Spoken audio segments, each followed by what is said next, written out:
Alright, so you ready to watch Jay hammer his own face again? We don't need a hammer with today's job, I don't think. Alright, so what are we doing? The e-brake system on this thing is so weird. I'm just gonna highlight now. I gave up on trying to figure out how to disconnect my e-brake system and literally cut it in half with a grinder. No, we got this. We got a new rear end. It's going in today. It's over there. Yeah, it's right here. I invited him over to work, not work. I'm bored already. Let's figure out how this e-brake system works. So it's Go home. This is the cable. It says Ford Explorer, internal Woolwood emergency brake cable. But I ordered it. Ford Explorer. Is that the step one on any Woolwood kit? Is order more parts? Yes.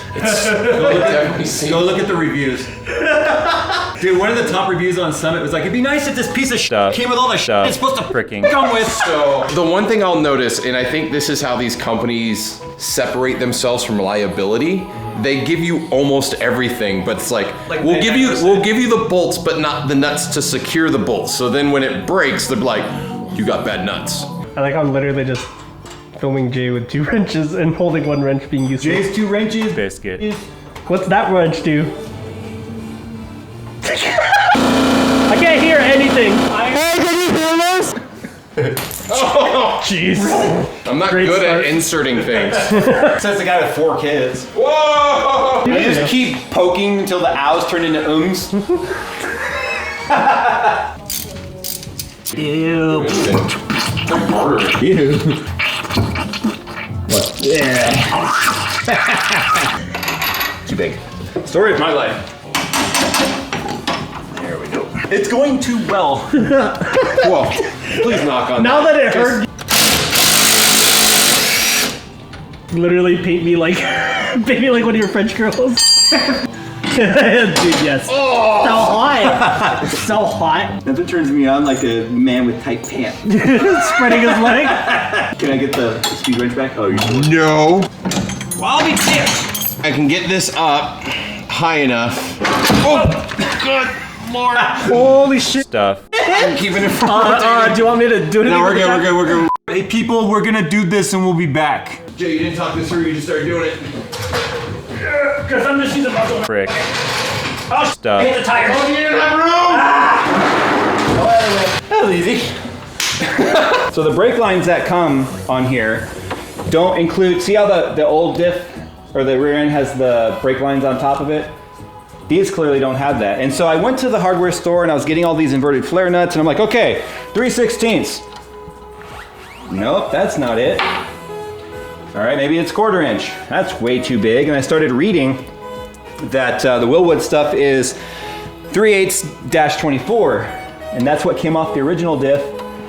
And that's what threads in right there. That flare nut doesn't exist in any hardware store. And that's probably the most SAE sounding number I've ever heard. And that's what like is notorious for being at, if you need a metric bolt or nut, good luck. But anyway, I ordered a bunch of these with all new seal line. It'll all be here this week. And then I'll redo the brake lines when they're on the car. They're easy to get to. But now we know. Jay has smart ideas. I have a weird brain.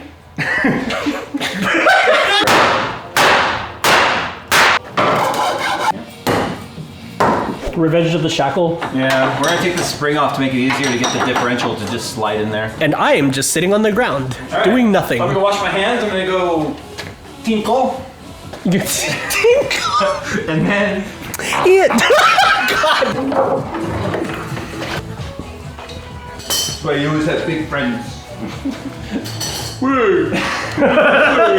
Yeah, we actually, it's funny because easier that is. we are legit like making butterflies right now, and one of them hatched last night, and my kids were like, they acted like it was the first time they ever saw a butterfly. Wait, making?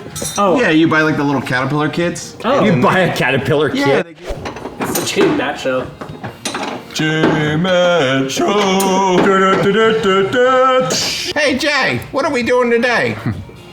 Same thing we do every day, Matt. Break the car? Try to take over the Cars and Coffee. I will be changing that dip cover to my custom one. Not custom one, but my aftermarket, nicer one than that piece of chrome crap.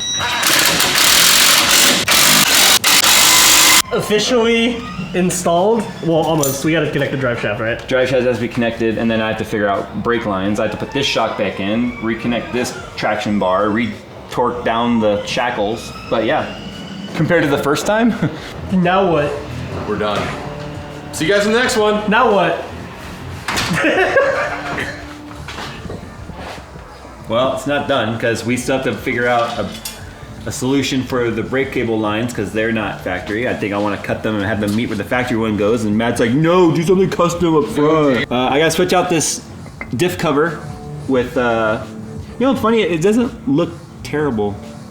But it has no drain. It's one of those ones you have to just crack it open and let it all like vomit out the bottom. See the drive shaft? I got the U-joint in there, no problem. That billet pinion looks so good. Ooh. Look at that. Here, let me turn it. Now you can talk to them right side up. And then Tuesday, all the parts I ordered to redo my brake line that is not connected to here will be good. Then I'll have to do, well, I'm not gonna bother putting brake fluid in this until I do the front brakes because the Wilwood brakes came, as you can see over there in that box. All right, these are my front brakes. Wow, Sticker City. Bro, you're so sponsored, bro. Oh man, am I gonna have to actually assemble the rotor hats and stuff? Yep, I gotta assemble them all. I gotta put the hats together and everything. Welcome to Willwood. How we save money, we make you build it. Let's see, right? Wait, those are 6? Yes! No, they're 4. That's what I was about to say. I just didn't want to say anything because Jay was so adamant. There's 2. There are 6. Oh, little bit. What? Oh! It even says. Yeah, but shut up. 6 piston. So here's the rotor hat. This is what the rotor will attach to with all those little nuts and bolts. That's the other rotor hat. That's the other caliper. And then the rotor size. Oh, look at this upgrade size. That's right, they don't look that much bigger. It's funny because they look less surface area-y. It's not about the rotor surface area, it's about the heat dissipation. It's about the heat capacity of the calipers, the hub, and the actual bite of the piston and pad material, or the piston's clamping force and the pad material's initial bite, and able to maintain bite as temperatures increase. The other thing too is, because it's a 2-piece, this will keep a lot of the heat from the rotor, making it to the hub and the bearings. So that's another reason why I went with the 2-piece, even though they had a set that's about $500 cheaper. That was a single piece rotor. I always opt for floating 2-piece when I can. I can say today's job went mostly without a hitch. It's just the brake lines, so we gotta figure that out. Which I knew going into it, but we could still put the differential in and the whole axle's in there and lined up, and it lined up really well considering, I don't know if we showed it, but the old differential has a perch mount that's all like sideways and not the right way. And then it looks all booger welded like somebody fixed it. Fixed. So, that's it for today's video. Hope it was entertaining, whether it was or wasn't. I don't really care. I had work to do and we took you guys along for the ride anyway. Thanks, Matt, for helping. Don't forget, Matt has a YouTube channel, Lethal Garage. I will put a link down below. He's got his very fast 9-second quarter-mile. It's gonna be 8 seconds here pretty soon. That's what I was just gonna say. It's a 9-second car now with literally like low boost. And then he's gonna be going for his 8-second passes. 22 pounds. He's got a goal of being the fastest Whipple 6th gen out there. Fastest Whipple ever. It just sounded like. Wow. Follow his channel if you want to see if he makes it, or if you're into classic stuff like you're watching on my channel. He's also got a 71, we'll just call it an RS that he's doing. Pro touring. Pro Pro everything. Thanks for watching.